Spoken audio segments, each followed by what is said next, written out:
Hi అండి అందరికీ. ముందుగా క్యాబేజీ తీసుకున్నానండి. ఇలా చిన్నగా కట్ చేసుకోవాలండి.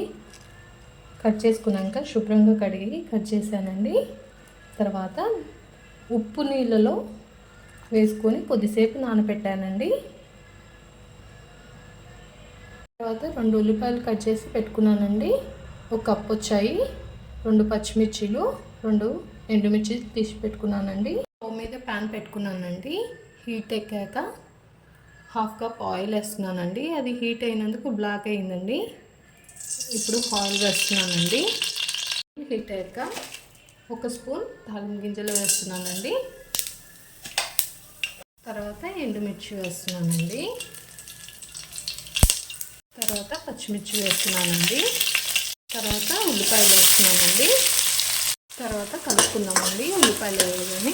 ఉల్లిపాయలు వేగాక అల్లం పేస్ట్ ఒక స్పూన్ వేస్తున్నానండి.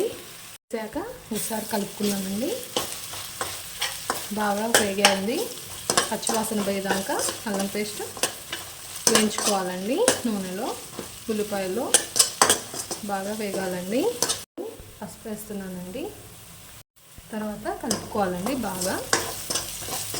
ఉప్పు నీళ్ళలో నానబెట్టాను కదండి క్యాబేజ్ని శుభ్రంగా కడుక్కొని ఇప్పుడు వేస్తున్నాను చూడండి. తాలింపులోకి క్యాబేజ్ వేసుకోవాలండి. ఉప్పు నీటిలో నానబెట్టాను కాబట్టి. కొందరేమో ఉడికించుకుంటారండి. నేను మాత్రం ఉప్పు నీటిలో నానబెట్టి డైరెక్ట్ కూర వండేస్తానండి. ఉడికించను. ఉడికిస్తే వాటిలో ఉన్నాయని వెళ్ళిపోతుందండి. నేను అందుకే ఉడికించను. చాలామంది ఉడికిస్తారు క్యాబేజ్ని. తర్వాత కలుపుకుందామండి. బాగా కలుపుకోవాలండి. హై ఫ్లేమ్లో పెట్టుకొని కలుపుకుందామండి.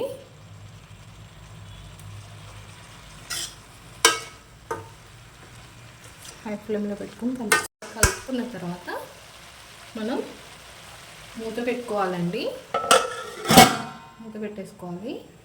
ఇప్పుడు మూత తీసి ఉడికిందో లేదో చూద్దామండి. ఒకసారి కలుపుకుందామండి.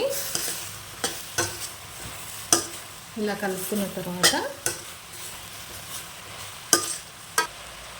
1 స్పూన్ కారం వేస్తున్నానండి.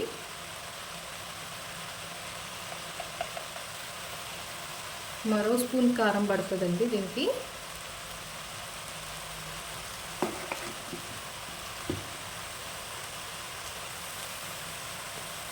ఒక స్పూన్ సాల్ట్ వేస్తున్నానండి.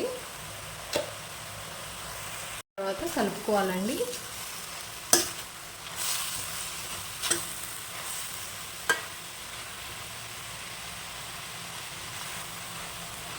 ఒక స్పూన్ జీలకర్ర పొడి వేస్తున్నానండి. తర్వాత కలుపుకోవాలండి. కలుపుకున్న తర్వాత మూత పెడుతున్నానండి. మూత పెట్టుకోవాలి. మూత తీస్తున్నానండి. ఉడికిందో లేదో చూద్దాము. తర్వాత ఒకసారి కలుపుకోవాలండి. అంతేనండి. Stove off చేసుకోవడమేనండి.